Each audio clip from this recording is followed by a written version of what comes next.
Welcome to Hangzhou, China, birthplace and home base of global e-commerce juggernaut Alibaba. I'm Stephen Engel. And what a past 18 years it's been.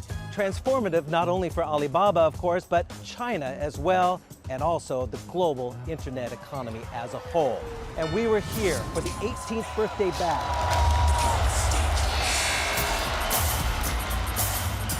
Packed in with 40,000 employees into a Hangzhou outdoor stadium. And we spoke exclusively with Group Executive Chairman Jack Ma. When trade stops, war starts. Co-founder Zhou Cai. Free is not a viable model, but patience is. And Group CEO Daniel Zhang. Everybody has a big chance to go digital, but the people need to change. Three leaders driving Alibaba, the global disruptor.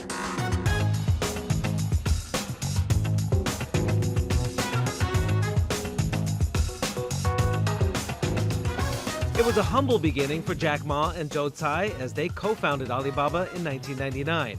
Few Chinese were even connected to the World Wide Web, but enthusiasm for dot-coms bubbled abroad, and Alibaba wanted in. When the tech bubble burst, though, many plans were put on hold.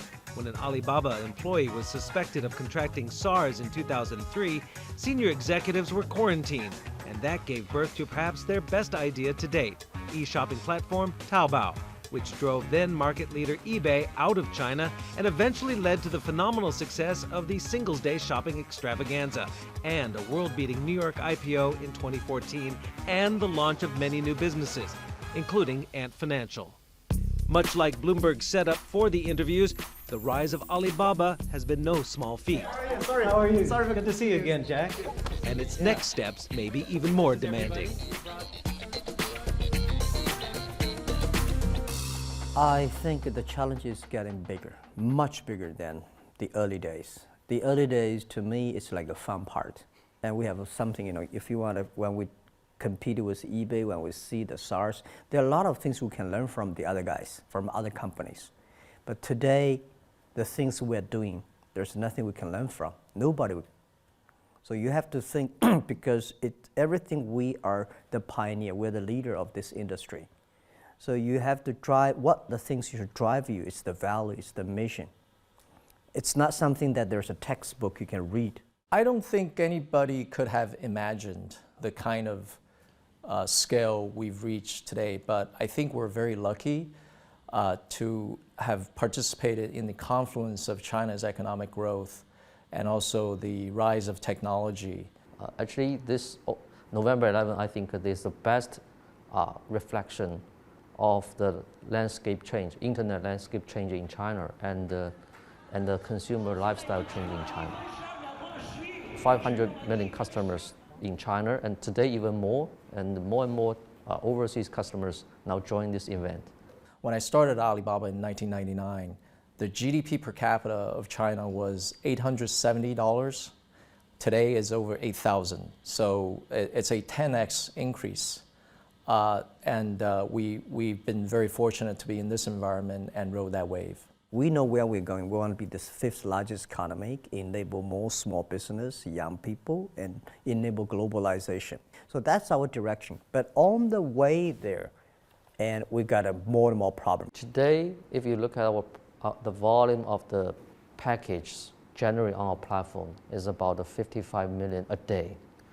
And we strongly believe that this will go to 1 billion, actually, some years later. A day. A day. I'm telling my team, it's just like when you are climbing the mountains. When you are only 1,000 meters high, you enjoy it. It's fun. Below 100 meters, you think everything's fine. But when you grow across 4,000 meters, you don't have enough air. You don't have a lot of people working together with you. You even do not know who to share with your thoughts and worries. And now we are probably like 5,000 to 6,000 meters high. So we get lonely. Without a strong mind and a mission, that it's difficult, and ideas, that it's difficult for you to continue to work. Have you faced resistance within China for what you're doing? I recently interviewed Zhong Tingho, wahaha. We all know about his comments about the internet economy, destroying manufacturing and a drive to zero, driving things down. Do you think there's an old guard in China that doesn't quite understand the new economy, that they'll have to adapt? Of course, we're having this kind of resistance in the past 18 years almost every day. We see people like Mr. Zhong a lot. But, you know, this is the evolution, the revolution of the technology. People like these old tycoons in the old economy, in their early days, they destroyed a lot of lower level companies. We are helping manufacturing, right? We sold more than 500 billion US dollars products last year, and 70% of them were helping selling the manufacturing. Because we don't produce. Without us, these 70% of the $500 billion manufactured products will never be able to reach the consumers. Will you facilitate reform at the state-owned enterprises from the outside? Because the vested interests want to keep the status quo. Yeah, we're pushing that. And this is why a lot of banks don't like us in China. We're not necessarily interested in buying the banks to change it, but because of us chasing them around, they reform. The China banks really react very quickly in the past 3-5 years. These banks change their services so fast. They input so much resources on the technology and on serving the people better. You don't have to buy a bank and change one bank, but you push and chase them around, and when a tiger is following you, you can run much faster than you thought. Now, you're Asia's richest man, but are you still, in your mind, an entrepreneur? No, I never think I'm a richest man. I even got a feeling because I don't spend money. I don't have time to spend money. People say, Jack, you can spend money better than government, better than the other guys. So you own assets, how you can spend better, including my own private assets. This is how much money you can spend in your life.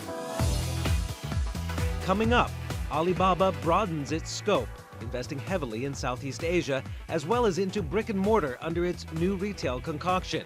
And Jack Ma sizes up one of his chief competitors, Tencent's Pony Ma. I think Pony did not have any experience of globalization, right? Not like us.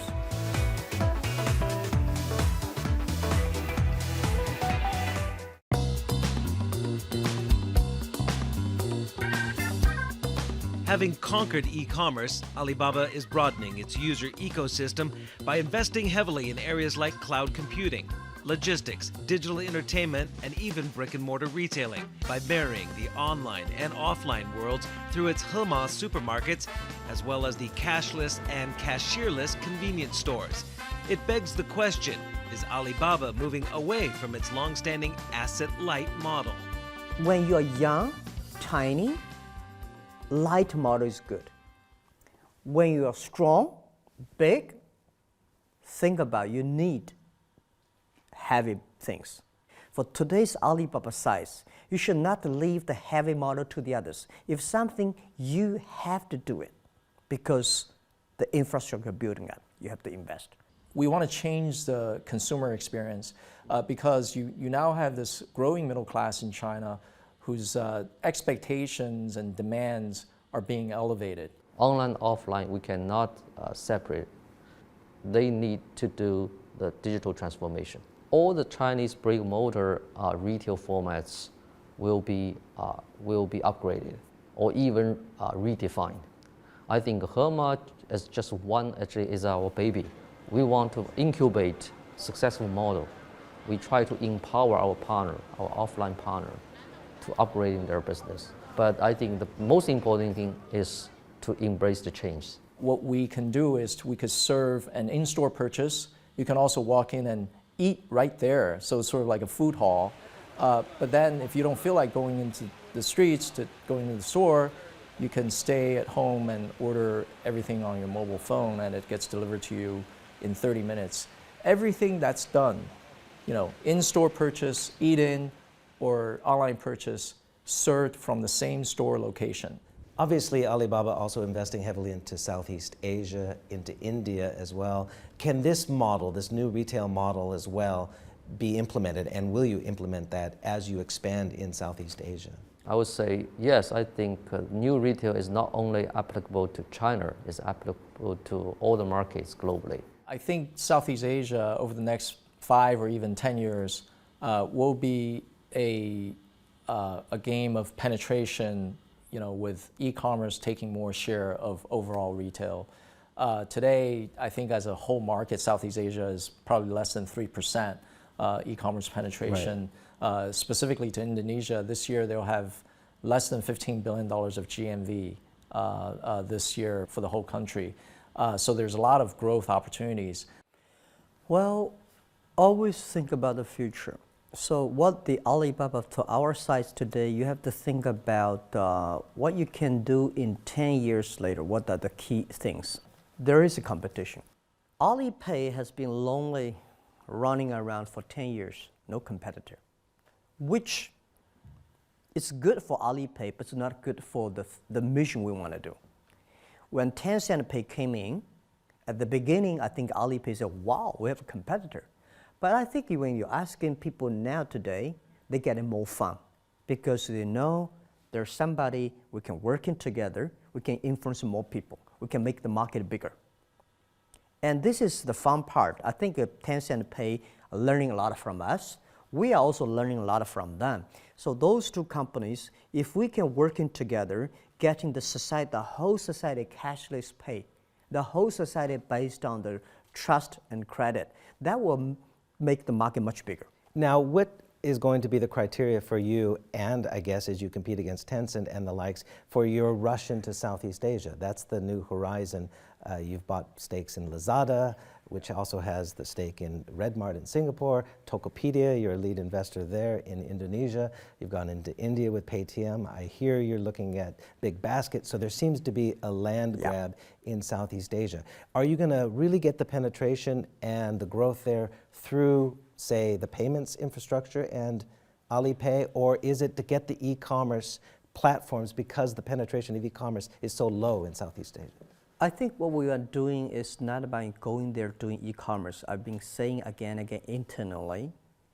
The thing is Alibaba should going outside. It's not a globalized Alibaba. We are globalized e-commerce infrastructure. So we are not particularly interested in one market, so like go to Malaysia or Indonesia and getting some market share there and be the largest e-commerce company there. No, we're not interested in that. They need a payment system. They need a logistics system. They need the platform system so they can sell things globally. Mm-hmm. We are interested in the cross-border trading and e-commerce. I don't think Tencent can do that because we've been doing that for 15 years. They'll probably be good on the payment, especially good if you're WeChat.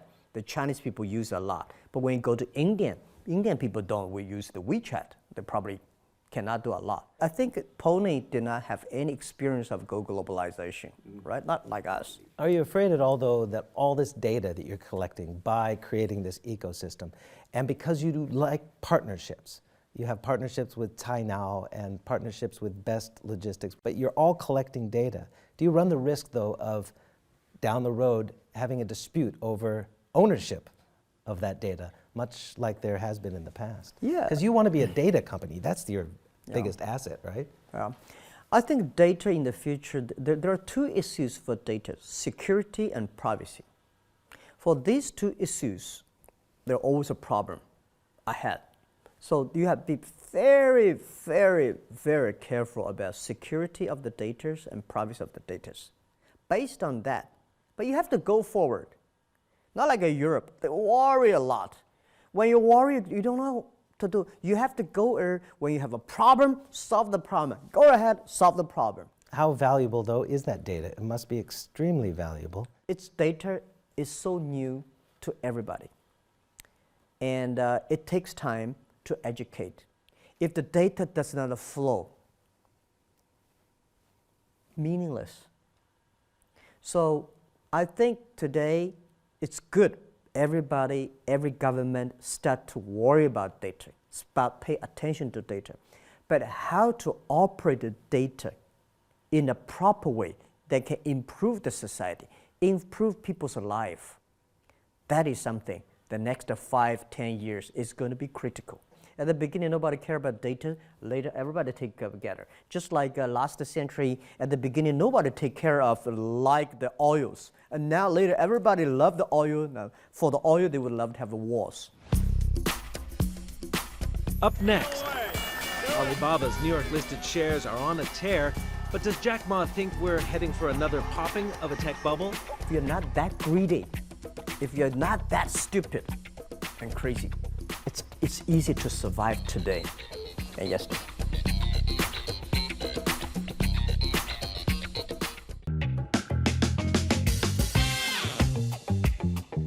Alibaba was founded at the turn of the century amid a global rush into dot-coms. Alibaba even opened an office in California and ready to ride the wave. Jack Ma, though, saw the frothiness and poor business models of others and correctly predicted the dot-com collapse in 2000. Are we facing a similar kind of tech bubble right now with these billion-dollar unicorns and an inflated tech scene? Are there any similarities? No. None. No, not that much. I think the challenge at that time, a lot of people did not understand how powerful internet is, how to do internet the way, and whether internet can sustain. So people just jump in, start to do it. And I find a lot of people have crazy ideas, but does not know how to operate. Today, everybody know internet is going to be powerful, it's going to change the human history. I look at it from a very long-term perspective. And if you take a step back and look at Alibaba, we went public in 2014. Our stock price at the IPO was $68 a share. Today, it's at the current level, it's about 2.5 times increase. But look at our revenues. During the same 3-year period, our revenues have tripled. So our stock price haven't even caught up with our revenue growth yet. Same thing, Facebook, when they went public, they had, I think, about 1 billion users. Now they have 2 billion users. So if you look at the long-term perspective, these large-scale internet companies continues to grow, and there's no reason why they would stop growing. I think the infrastructure of the internet, the infrastructure of the technology is much better than 10, 15 years ago. So if you do the way in a proper, if you're not that greedy, if you're not that stupid and crazy, it's easy to survive today and yesterday. Because the speed of the internet era oftentimes blurs the lines of regulation. Yes. And you push the boundary, and then regulators, overreact or whatever. How have you stayed ahead of that and also not overstepping your boundaries? We always step ahead of the regulators. We have to. Otherwise, we go nowhere. But when you go ahead of the regulators, always there's a painful thing. Because they say, hey, wait a minute. My job is to regulate. My job is not about innovation. My job is not to improve the other people's life. That's your job. It's the painful processing that Alibaba is learning. How have you stayed close to the fire, though, without being burned? We are very careful. When we're young, it's okay. Now we're big. We probably regulate ourselves much more stricter, much more than the regulators. Today, we have more than 500 million people using us. We have such huge transactions. Anything wrong. So we have to discipline ourselves much more. Are you concerned at all that the capital controls that are in place now, or the heightened capital controls, and also the deleverage campaign and the crackdown on irrational purchases, M&A overseas, in entertainment, in sports, in non-core businesses, is this going to be a deterrent for outbound investment, which many say is a good thing for China to diversify and to go abroad? Does it curb your ambitions? No, not really. I think it depends on how you do it. For Alibaba, it's our strategy. We never think that we should dump money in the outside world. In the older days, global, when you go to some country, the most important is to dump the money inside. But we think we should share the technology. We should be inclusive the know-how. It's need a lot of thinking and a lot of commitment, a lot of patience. So we are so far okay because we're lucky. We're a global company. We got a lot of capitals outside. There's a little bit of anti-trade sentiment, but it's understandable when you see a fairly large trade deficit. But to us, we look at it, it doesn't really affect us because the trade flow that we're talking about is selling American products into China. So we are steadfast, focused on that strategy. And if in the other direction, I think some of the retailers, both traditional and online in the United States, will suffer first if there's a trade war based on trade tariffs. We never change our U.S. strategy. We want to help U.S. small, medium-sized companies, young people to sell to China. Sell to China. And sell to Asia. This is what we think. We think we don't want to go to USA being the local e-commerce company, which I think Amazon, eBay, so many nice, interesting e-commerce companies already all over USA. You don't want to take on Amazon doing what they're doing. No, no. How about in entertainment, in Hollywood? I know you had a partnership a year and a half or so ago with Amblin and Yeah. Steven Spielberg. You've been patient there. You've been the tortoise there, not the hare. So what's your strategy with partnership with Hollywood through probably the best name in Hollywood, Amblin and Steven Spielberg? Yeah, I think first important is that our entertainment is focused on our double H strategy. Because we ask ourselves now, in the next 10 years, we know we're going to be very profitable, we'll be very good at doing all e-commerce and logistics, financing, data. But 10 years later, what is a new business that Alibaba should be focused on? So we say happy and healthy. These are two cool, double H is our direction. No matter how rich you want to be healthy, you want to be happier.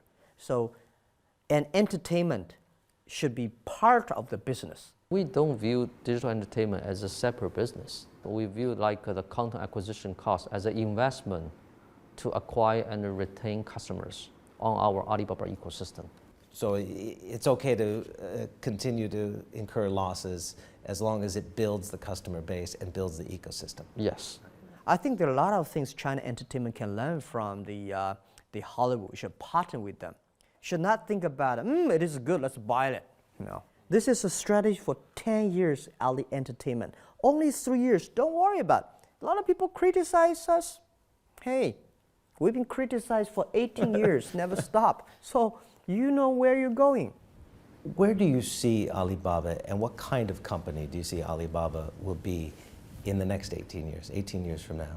I would say Alibaba today is not a simple company.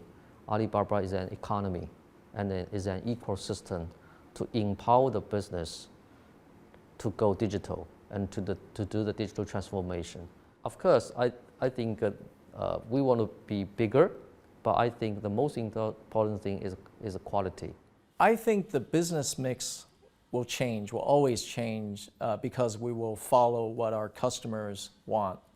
But the important thing is Alibaba 5, 10, 20 years from now will still be the same company when it comes to our mission to make it easy to do business anywhere. And I think 18 years is enough for us to improve globalization instead of killing globalization. And anti-trade, I believe when trade stops, war starts. All right, so people start to trade. We can only fight orally, but never fight with fist. So I think this is the mission. This is the responsibility for Alibaba to improve globalization. Thank you so much. Thank you. Thanks.